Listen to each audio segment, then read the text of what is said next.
नमस्कार, रुचकर रेसिपीज या माझ्या YouTube चॅनलमध्ये तुमचं सर्वांचं खूप स्वागत आहे।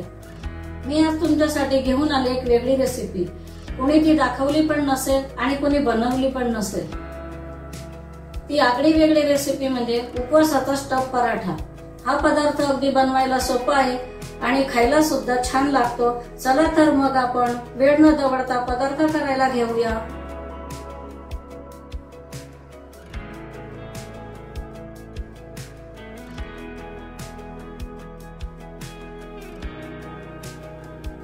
उपवासाचा पराठा बनवण्यासाठी मी एक वाटी केळीचं पीठ घेतलेलं आहे।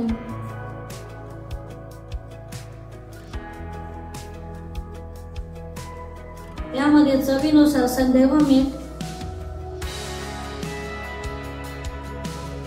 खुसखुशीतपणासाठी 1 चमचा तेल,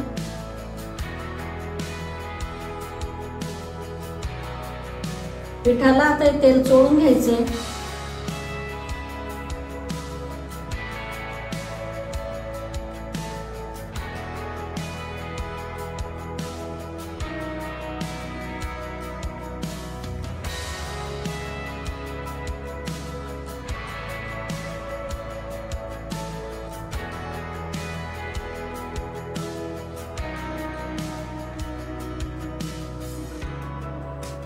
तर पिठाला तेल चोळून झालेलं आहे।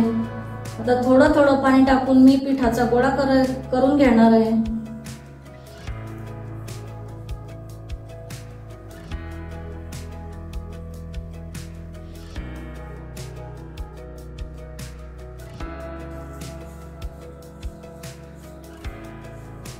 असं भिजवून घ्यायचंय पीठ।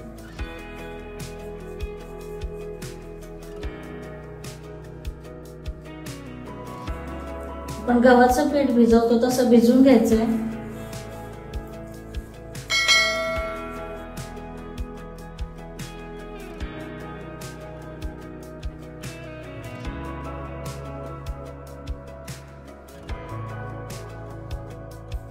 परत आपल्याला थोडंसं पाणी लागणार आहे।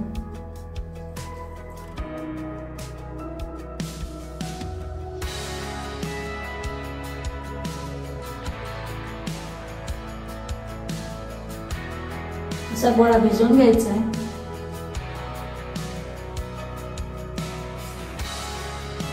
पराठ्यामध्ये भरण्यासाठी मी सारण तयार करून घेणार आहे। त्यासाठी मी 2 बटाटे उकडलेले घेतलेले, त्याचे सालं काढून घेतलेले। आता ते कुस्करून घ्यायचे आपल्याला।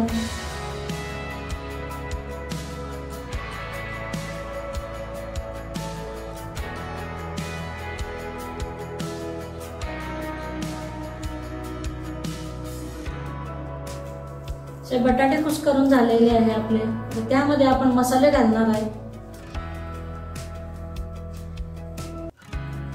1 चमचा तिखट,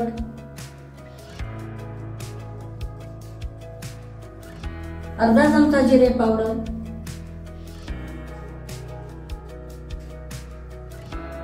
चवीपुरते संदेव मीठ,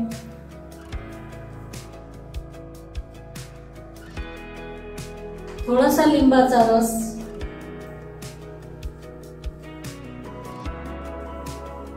ते परत आपल्याला मिक्स करून घ्यायचंय। मसाले टाकले आपण बटाट्यामध्ये, त्यामुळे आपल्याला हे परत मिक्स करून घ्यायचंय।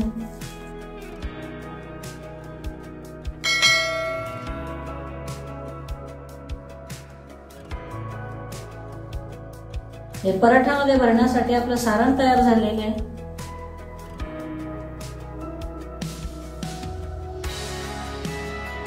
पिठाचा हात लावून आपल्याला भिजवलेल्या पिठाचा एक गोळा घ्यायचा आहे। असा त्याचा गोळा तयार करून घ्यायचा आहे।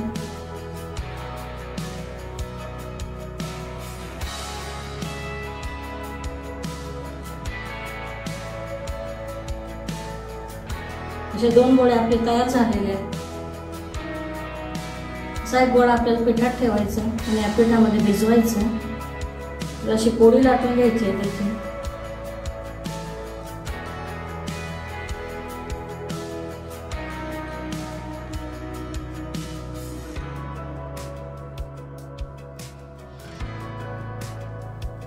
हे आपले लाटून तयार आहे। ही पोळी आपण बाजूला ठेवून देऊ। दुसरी करायला घेऊ.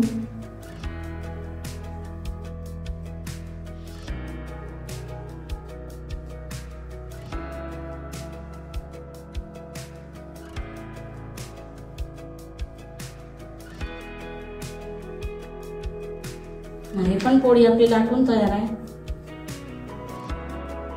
जे आपण बटाट्याचं पराठ्यामध्ये भरण्यासाठी मिश्रण तयार केलं होतं हे आपण त्यावर लावायचंय. असं परत पिठाचा हात घ्यायचा, असं पसरवून घ्यायचंय पूर्ण.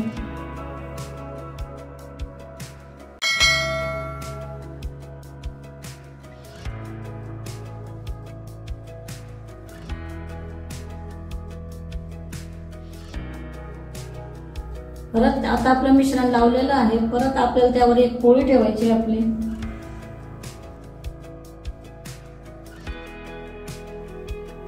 असं दाबून घ्यायचंय पिठाचा हात लावून.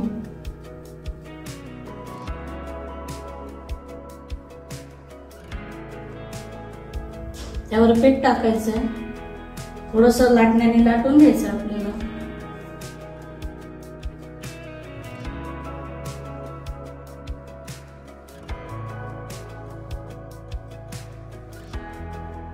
हा आपला उपवासाचा पराठा लाटून तयार झालेला आहे.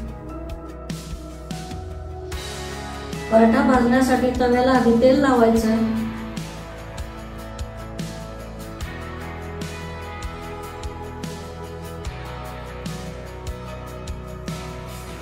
त्यावर हा पराठा टाकायचा आहे आपल्या तव्यावरती.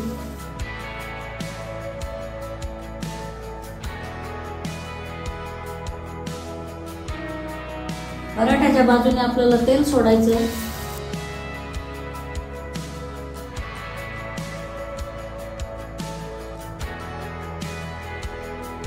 एक 2 मिनिटांनी पराठा पलटून घ्यायचा.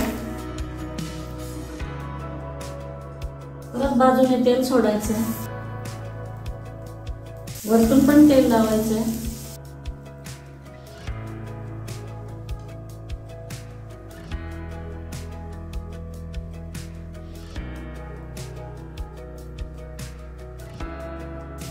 परत आपल्याला पराठा पलटवायचा आहे. कमी गॅस करायचा आहे. त्यावर तेल लावायचं आहे पराठ्यावरती.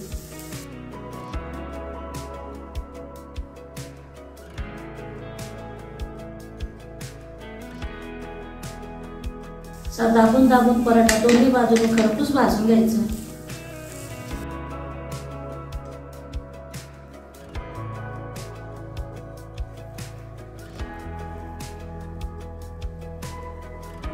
गॅस बंद करायचा आहे. आपल्या पराठ्याला रंग सुद्धा आलेला आहे. दोन्ही बाजूने खरपूस भाजून झालेला आहे. आपला पराठा तयार झालेला आहे.